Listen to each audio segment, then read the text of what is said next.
بخیر راغلی ستړي مشي افغانانو د نارنج ګلې میلې د عزیزانو چاغې د ملالو پاټه پنې غشم لکړلا تړو ژوندی د غورځنګونو مارګه لکړلا.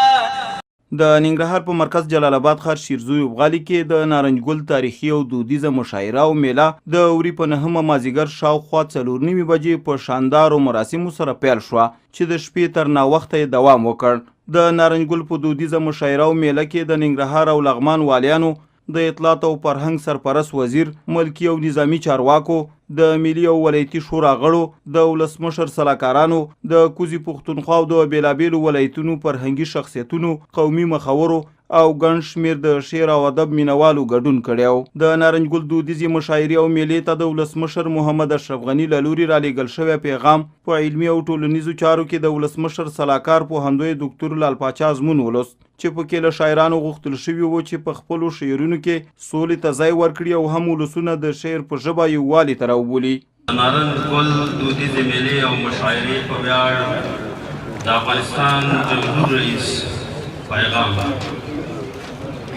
د ویاړ او فخر ځای ده چې د علم او ادب ټول ننګرهار کې د نارنج ګل دودیزه میله او مشاعره جوړیږي. شاعران د نارنج ګل وږمې ستایي او په وږمو کې د هېواد آبادۍ، سولې او پرمختګ ته شاعرانه دعا کوي.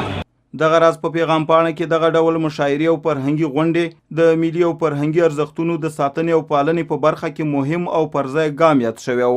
سلاکار وزیر او د ننګرهار والی محمد ګلاب منګل په دې خوښي وښوده چې د تیر کال په څیر په ننګرهار کې د نارنج ګل دودیزه مشاعره او میله په شاندارو مراسمو سره لمانځل کیږي. نوموړي زیاته کړه ننګرهار د سولې او فرهنګ ټاټوبی دی چې په خپله غېږ کې ګڼ شمېر علمي او فرهنګي شخصیتونه زیږولي چې نن په شعرونو او نثرونو کې ټولنه د اصلاح لوري ته هڅوي. خوشحاله یم چې د تیر په څېر په ننګرهار کې یو ځل بیا د نارنج ګل دودیزه میله او مشاعره ترسره کیږي. دغه ډول میلې او مشاعرې کله یو پلوه فرهنګي ارزښت لري، لبل لوري نه له ځانه سره دا پیغام لري چې ننګرهار د سولې، امن، ورورولۍ او سوکالۍ کور دی او دلته فرهنګي او کلتوري ارزښتونو ته زیاته پاملرنه کیږي او پالل کیږي. هغه وویل شعر د شاعر د زړه آواز دی او پر زړونو اغیزه کوي.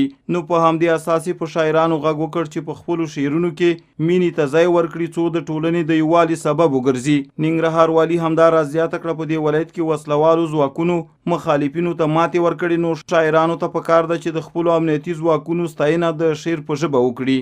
د اطلاعات او فرهنګ سرپرست وزیر محمد رسول باوري وویل د ننګرهار فرهنګ پال ولس د نارنج ګل دودیزه مشاعره او میله په ملي بڼه بدله کړه چې اوس مهال د هیواد په کچه فرهنګي ارزښت لري او په کلیزه کې رسمي ثبت شوې ده. اوس د نارنج ګل مشاعره یوازې د ننګرهار ولایت او د جلال آباد ښار د ولسونو نه ده، د ټول هېواد لپاره یو فرهنګي ارزښت دی. د دغه فرهنګي ارزښت لومړی قدم دا شو چې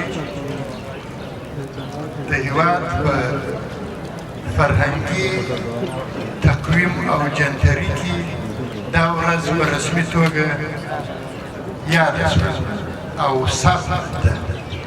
دا دې تاسو ته مبارک ده. نوموړي زیاته کړه ټولنه بدلون ته اړتیا لري او دغه برخه د کلتوري چارو له مخې ښه مخ ته تللی شي. نو په همدې اساس یې له شاعرانو غوښتنه وکړه چې په شعرونو کې ولسونه مثبت لوري ته وهڅوي.